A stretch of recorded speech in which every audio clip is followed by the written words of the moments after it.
Bismillahirrahmanirrahim. Assalamualaikum warahmatullahi ta'ala wabarakatuh. Alhamdulillah. Alhamdulillahirabbil alamin wa bihi nasta'in ala umuri dunya waddin. Wassalatu wassalamu ala asrofil anbiya'i wal mursalin sayyidina wa maulana Muhammadin amma ba'du. Baik, perkenalkan, nama saya Fikri Ramadan dengan NIM 2011-1049 semester 9.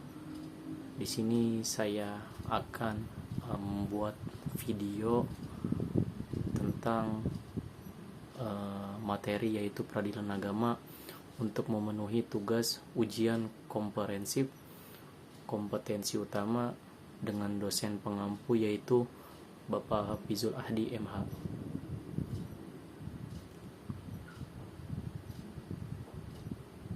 Pengadilan.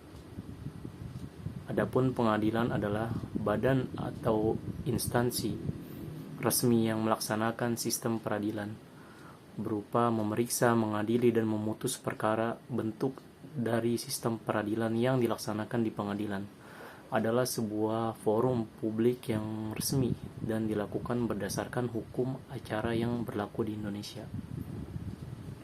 Sedangkan peradilan adalah segala sesuatu atau sebuah proses yang dijelaskan di pengadilan yang berhubungan dengan tugas memeriksa, memutus, dan mengadili perkara dengan menerapkan hukum atau menemukan hukum in concreto.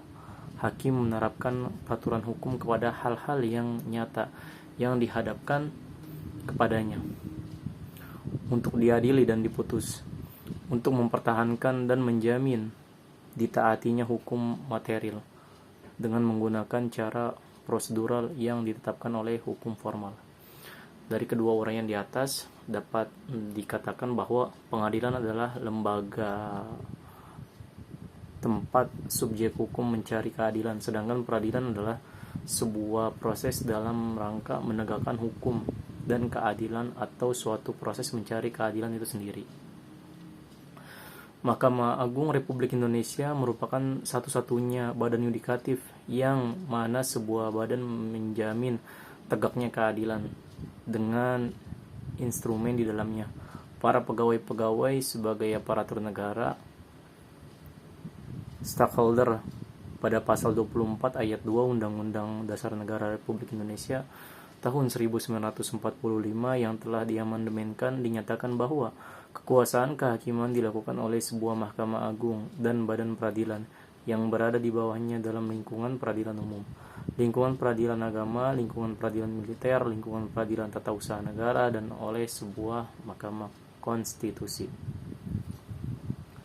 Peradilan agama adalah salah satu pelaku kekuasaan kehakiman bagi rakyat pencari keadilan yang beragama Islam mengenai perkara tertentu sebagaimana dimaksud dalam Undang-Undang Nomor 50 Tahun 2019 tentang perubahan kedua atas Undang-Undang Nomor 7 Tahun 1989 tentang peradilan agama. Kekuasaan kehakiman di lingkungan peradilan agama dilaksanakan oleh Pengadilan Agama dan Pengadilan Tinggi Agama yang berpuncak pada Mahkamah Agung Republik Indonesia sebagai pengadilan negara tertinggi. Pengadilan agama yang merupakan pengadilan tingkat pertama bertugas dan berwenang memeriksa, memutus, dan menyelesaikan perkara-perkara di tingkat pertama antara orang-orang yang beragama Islam di bidang perkawinan, kewarisan, wasiat, dan hibah yang dilakukan berdasarkan hukum Islam serta wakaf dan sodako sebagaimana diatur dalam pasal 49 Undang-Undang Nomor 3 Tahun 2006 tentang peradilan agama. Untuk melaksanakan tugas pokok tersebut, pengadilan agama mempunyai fungsi 1. Memberikan pelayanan teknis, yudisial, dan administrasi kepemimpinan kepanitraan bagi perkara tingkat pertama serta penyitaan dan eksekusi. Yang kedua, memberikan pelayanan di bidang administrasi perkara banding, kasasi, dan peninjauan kembali serta administrasi peradilan lainnya. Memberikan pelayanan administrasi umum kepada semua unsur di lingkungan pengadilan agama atau umum kepegawaian dan keuangan kecuali biaya perkara. Dan yang berikutnya memberikan keterangan, pertimbangan, dan nasihat tentang hukum Islam pada instansi pemerintah di daerah hukumnya apabila diminta sebagaimana diatur dalam pasal 52 ayat 1 Undang-Undang Nomor 7 Tahun 1989 JO, Nomor 3 Tahun 2006 JO, Nomor 50 Tahun 2009 tentang peradilan agama.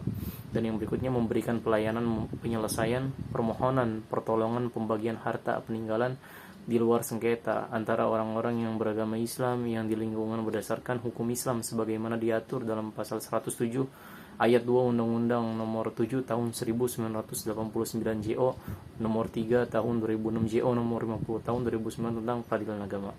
Dan yang berikutnya melaksanakan tugas pelayanan lainnya seperti memberikan pertimbangan hukum agama, pelayanan riset, penelitian, pengawasan terhadap advokat, penasihat hukum, dan sebagainya. Dan berikutnya memberikan isbat kesaksian rukyat hilal dalam penentuan awal bulan pada tahun Hijriah. Cakupan pengadilan agama di Indonesia diantaranya satu, kekuasaan negara yaitu kekuasaan kehakiman yang bebas dari campur tangan kekuasaan negara lainnya dan dari pihak luar. Dan yang kedua, pengadilan dalam lingkungan peradilan agama meliputi hierarki, susunan pimpinan hukum, panitera, dan unsur lainnya dalam oligarki pengadilan. Dan yang berikutnya, prosedur berperkara di pengadilan yang mencakup jenis perkara hukum prosedural dan produk-produknya. Dan yang keempat, berikutnya perkara-perkara di bidang perkawinan, kewarisan, wasiat, hibah, perwakafan, dan sodako. Ini sifatnya bervariasi dan menyebar pada berbagai peradilan. Dan yang berikutnya, orang-orang yang beragama Islam sebagai pihak yang berperkara atau para pencari keadilan. Yang berikutnya, hukum Islam sebagai hukum substansial yang dijelaskan rujukan. Dan yang berikutnya, penegakan hukum dan keadilan.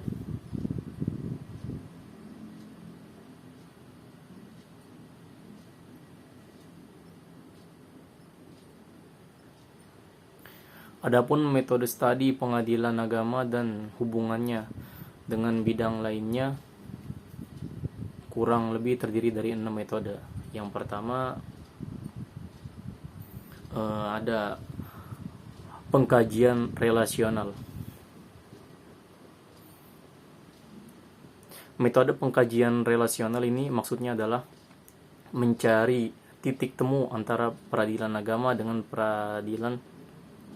dengan peranata hukum dan peranata sosial. Hal ini tentu sangat luas sekali.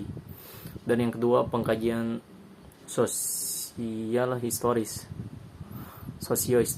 Metode pengkajian seperti ini akan mengarahkan perhatian kepada sejalan perkembangan peradilan agama dalam rentang masa yang cukup panjang sejak Islam ada dan berkembang di Indonesia ini sampai kenyataan yang kita jumpa seperti apa adanya sekarang.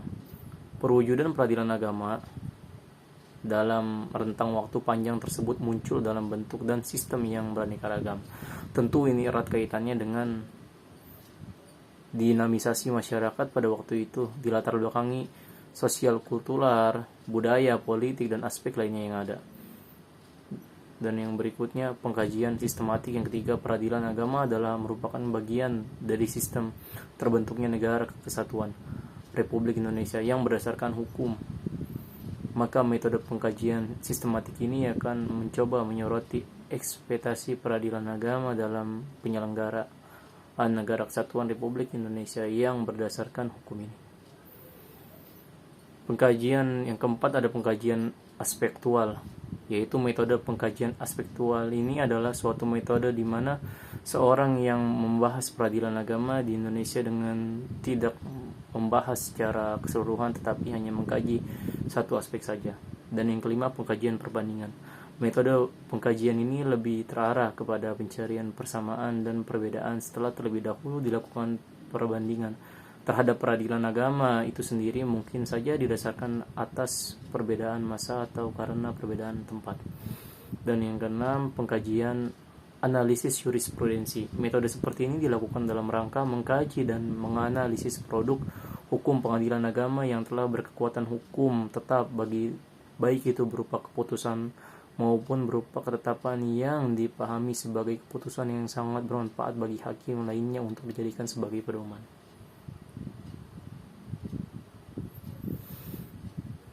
Dan yang berikutnya, kegunaan studi pengadilan agama dan hubungan dengan bidang keilmuan lainnya diantaranya sebagai berikut, yaitu Tarikh Tashri' Sejarah Islam.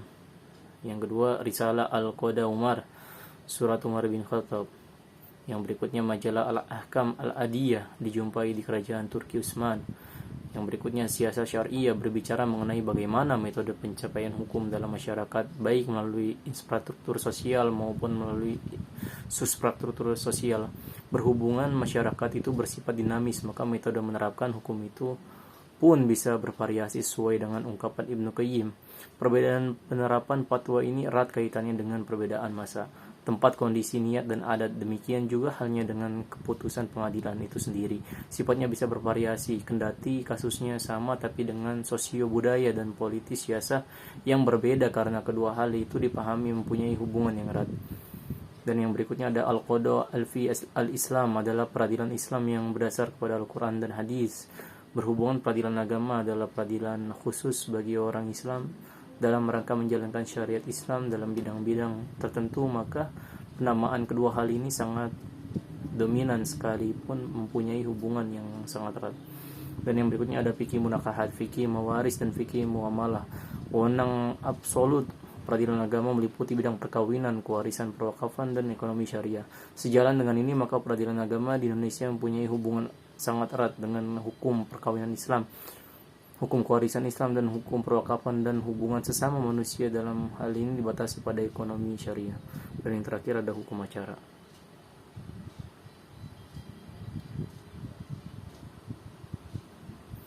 Adapun yang berikutnya, hubungan pengadilan agama dengan penerapan hukum Islam di Indonesia.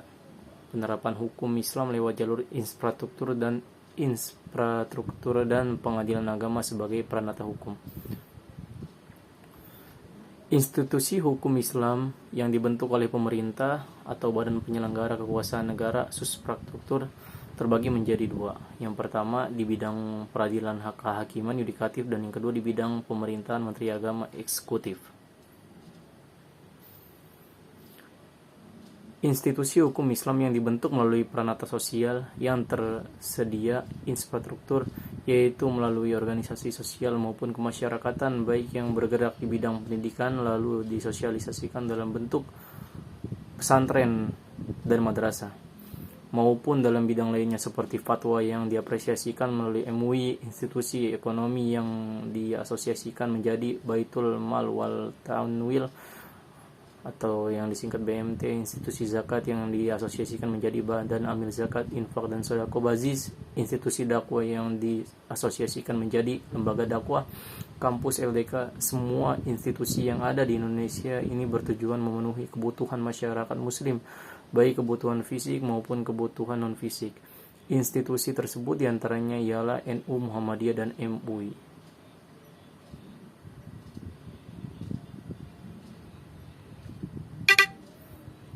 Adapun pada masa Belanda, kerajaan-kerajaan Islam yang memperlakukan hukum Islam dengan sistem peradilannya satu demi satu jatuh runtuh ke tangan kolonial imperialis Belanda, yang dengan membawa sistem peradilannya berusaha mendesak peradilan yang sudah berjalan dan mapan tersebut. Sampai akhir abad ke-19, kalangan ahli hukum Belanda berpendapat bahwa hukum yang berlaku bagi orang Indonesia adalah mendasarkan hukum Islam. Pendapat demikian adalah tidak eksklusif. Banyak para ahli hukum sependapat dengan Marsden, Crowven, serta Raffles tentang banyaknya percampuran antara jalan Islam dengan adat yang berbeda-beda. Yang keduanya tidak banyak pertentangan. Berdasarkan kenyataannya tersebut, maka Prof. M. Lodewijk William Christian van den Berg mengusulkan kepada pemerintah Belanda agar tidak menghapus berlakunya hukum Islam beserta peradilannya. Penduduk yang beragama Islam agar diberlakukan hukum Islam dan mendapat perlindungan secara baik. Semua itu mencegah agar tidak terjadi aksi-aksi anti Belanda.